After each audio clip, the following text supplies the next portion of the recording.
In the quiet night shift of a rain-soaked Seattle hospital, a timid night nurse hides a deadly secret. She's a former Army Ranger, scarred by war. When an armed man storms the ward seeking revenge, everyone sees a fragile woman. They're wrong, because the real danger isn't the gunman. It's the ghost who's been waiting years for a reason to fight back. And she has 4 paws and golden eyes watching her every move. If this already pulls you in, like, share, and subscribe, because this story is just beginning. Rain tapped the window of the old apartment above St. Jude's like a slow metronome, counting out another Seattle night. Rowan Ellis, 35, sat on the edge of her narrow bed in navy scrubs, still carrying the faint scent of antiseptic. Her dark hair was pulled back in a severe bun that had begun to loosen during the 12-hour shift. A thin scar ran from collarbone to shoulder, hidden beneath the sleeve, souvenir from an IED that had taken more than her body. She stared at the photo on the nightstand, 4 Rangers in desert fatigues, dust on their grins. The one on the left, Jenkins, had shoved her clear of the blast. He hadn't made it. Why me? The question circled again, quiet as breath. PTSD had taught her to keep the volume low, to fold herself small so no one noticed the tremor in her hands or the way her eyes flicked to every shadow. Downstairs in the hospital, they called her the ghost nurse. She let them. Kaiser lay against her ankle, 6-year-old German shepherd with black and tan fur that caught the dim lamp like velvet. His ears were pricked, golden eyes soft but alert. He had been there the night Jenkins died. Different dog then, but the same breed, same training. When the nightmares clawed her awake, Kaiser would nudge her palm, warm tongue on cold skin, until the shaking stopped. Tonight was no different. She scratched behind his ears, felt the rumble of his contented sigh. In the silence, she whispered, "You're the only one left who knows." He didn't answer. He didn't need to. The bond was older than words, forged in the Hindu Kush, carried home in a duffel bag and a service vest. The apartment was sparse. 1 chair, a microwave, dishes stacked like ammunition crates. Rowan avoided mirrors. They reflected a woman who looked 30 but moved like 50. She rose, poured water for Kaiser, watched him lap it with steady precision. Outside, thunder rolled over Puget Sound. She thought of Jenkins again, his laugh cut short by sand and fire. The guilt was a constant companion, quieter than screams but heavier than any wound. Yet Kaiser patted back, pressed his head against her knee. In that small pressure, she felt permission to breathe. Tomorrow, another shift, another mask. But for now, the rain softened, and she allowed herself one small truth. She wasn't entirely alone.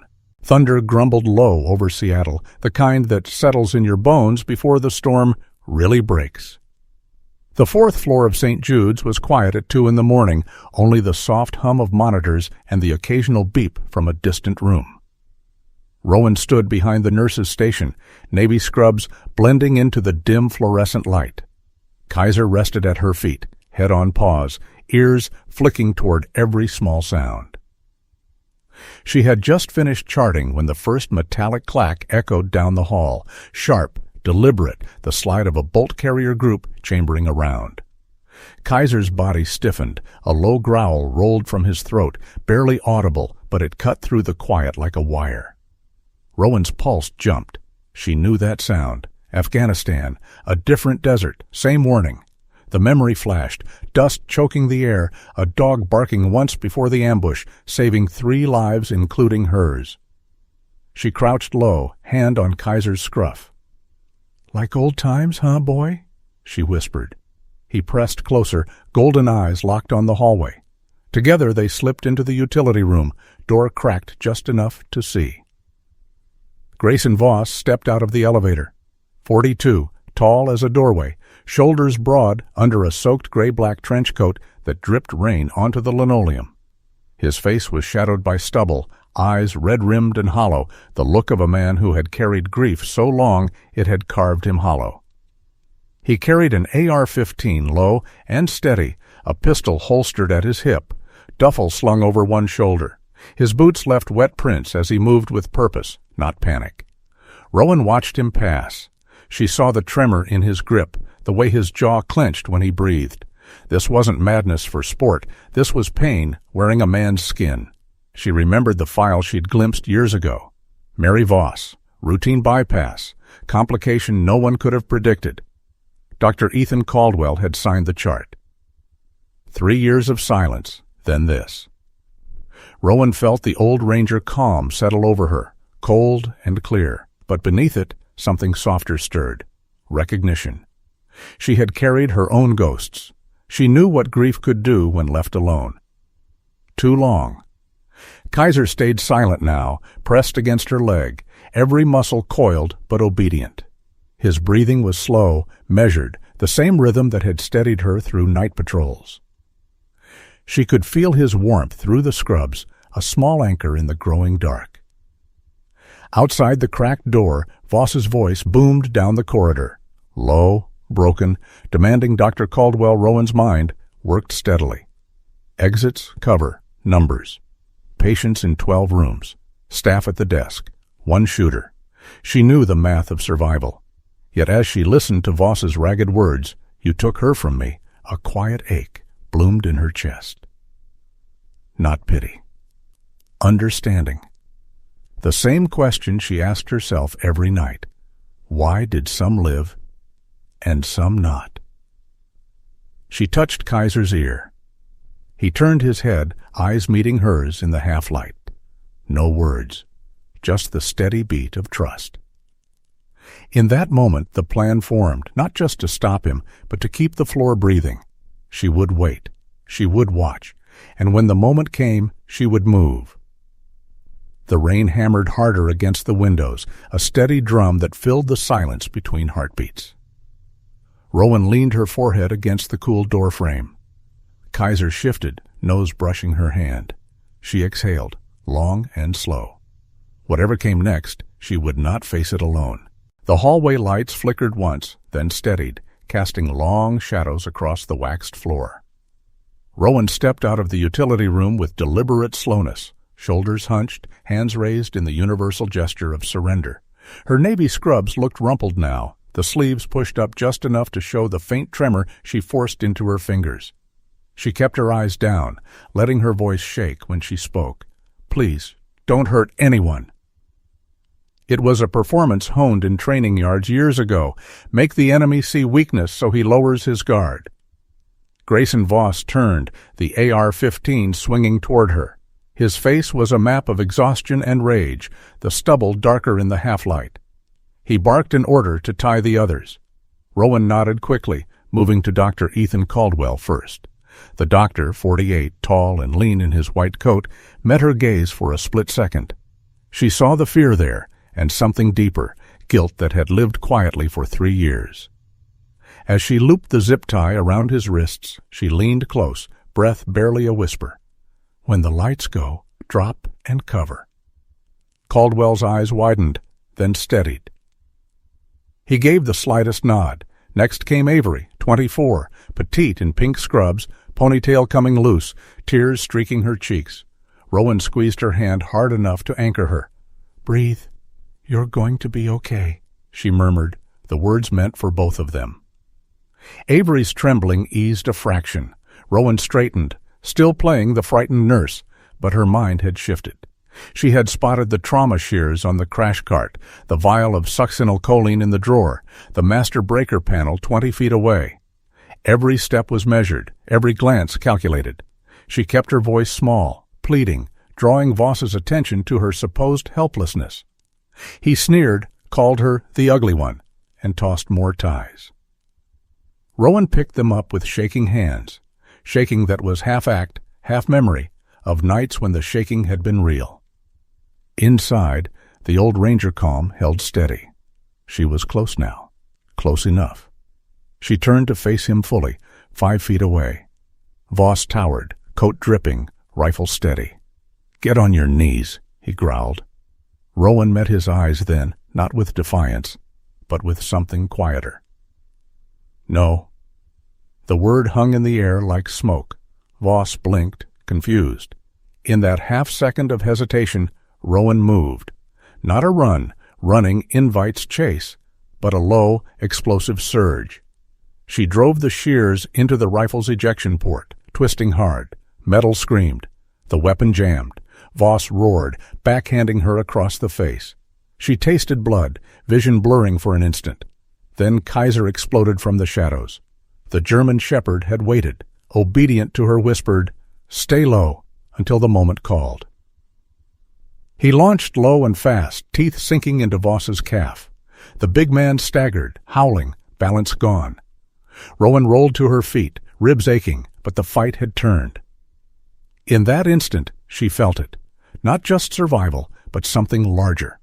A promise kept, to Jenkins, to herself, to the dog who had never once left her side. The fluorescent hum overhead seemed louder in the sudden quiet that followed. Rowan's breath came in measured pulls. Kaiser stood between her and Voss, ears flat, growl low and steady. She rested a hand on his back, felt the rise and fall of his ribs. The storm outside pressed against the windows, relentless. Yet here, in this narrow corridor, a small circle of trust held firm. Smoke curled from the edges of the doorframe, carrying the sharp bite of burning plastic as the hallway filled with an orange glow. Grayson Voss's hands closed around Rowan's throat, his face twisted in a mask of fury and despair. 42 years of life had etched deep lines around his eyes, the stubble rough against her skin as she gasped for air. His trench coat hung heavy, soaked with rain and now sweat, as he spat words born of 3 years' grief. Rowan's vision tunneled, black spots dancing like distant stars. She felt the crush of his fingers, the weight of his pain pressing down. But deeper in that narrowing world, a memory surfaced. Jenkins, his hand outstretched in the blast, giving his life for hers. No more, she thought, not tonight. Her thumbs found the soft spots at his elbows, digging into nerves with precision learned in the dust of valleys far away. Voss grunted, grip loosening. Kaiser surged then, black and tan fur a blur in the dim light. His jaws clamped on Voss's arm, a low growl vibrating through the air. Rowan broke free, coughing, tasting soot and blood. She grabbed the ether bottle from the shelf, smashed it against his face. The fumes rose sweet and heavy. Voss staggered, eyes widening in surprise, then glazing over. He fell like a tree in a storm, heavy and final. Rowan dropped to her knees, breath ragged. Kaiser released his hold, padded back to her side, nose nudging her hand.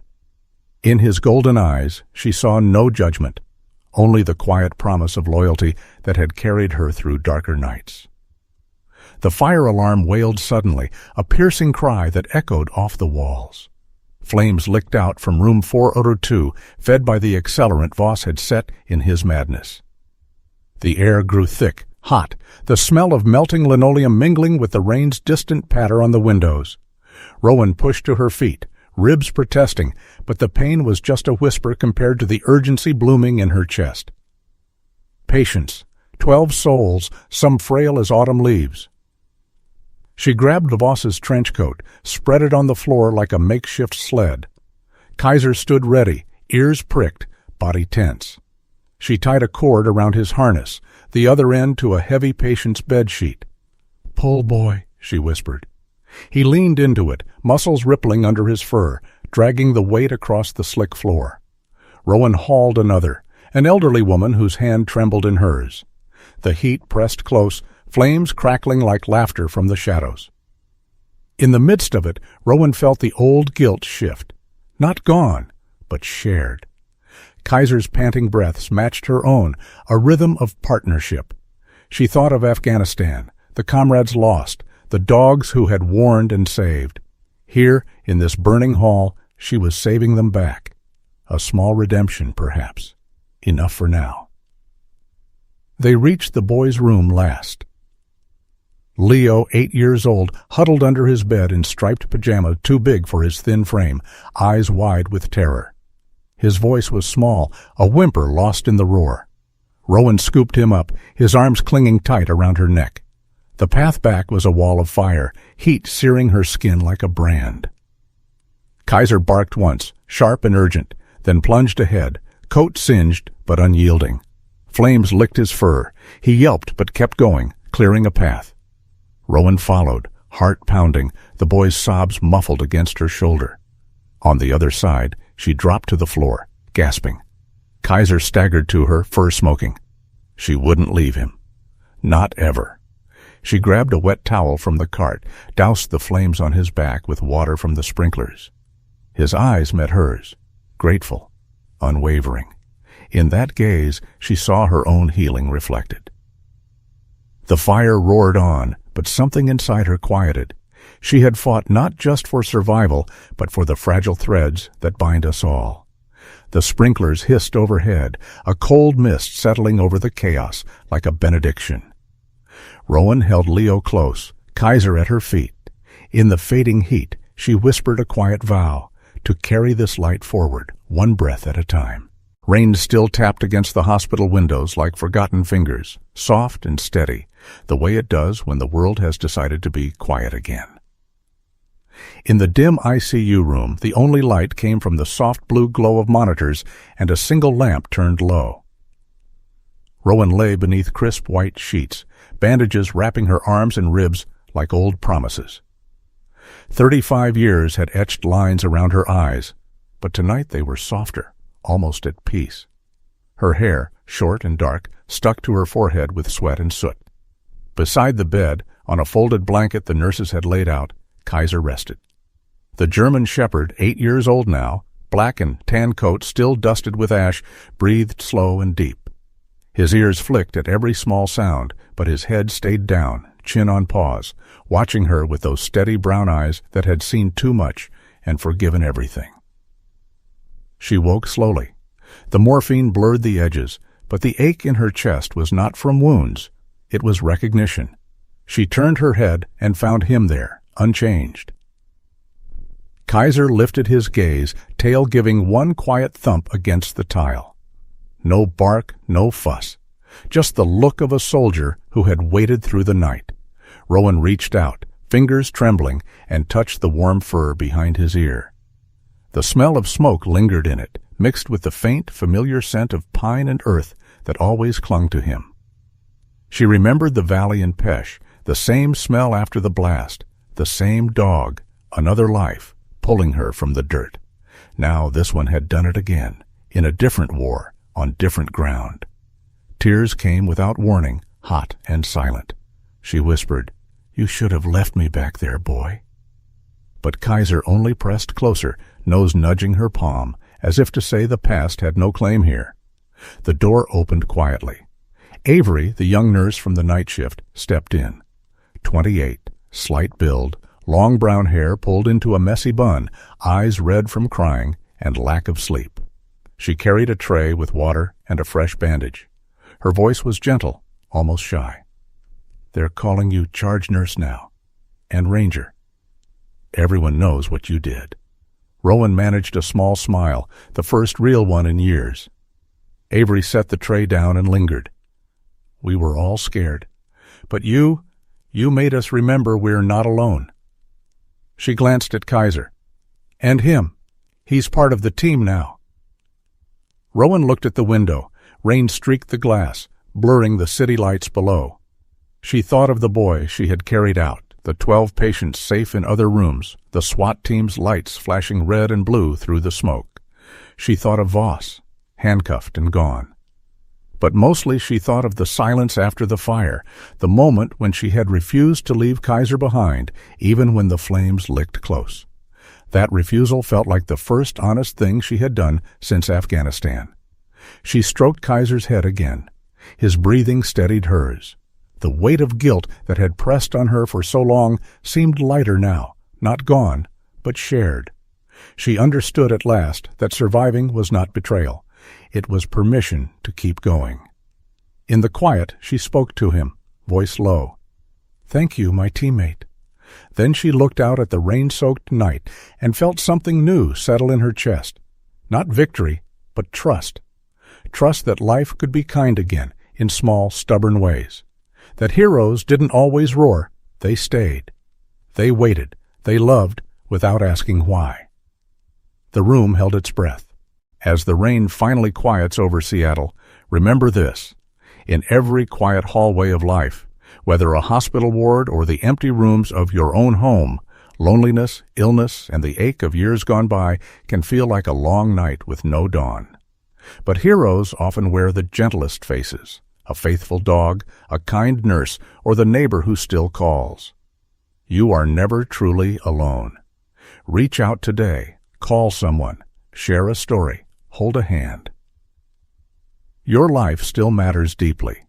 If this tale touched your heart, please like, comment your own quiet strength below, and subscribe for more stories of hope.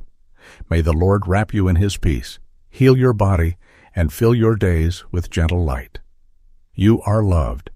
God bless you always.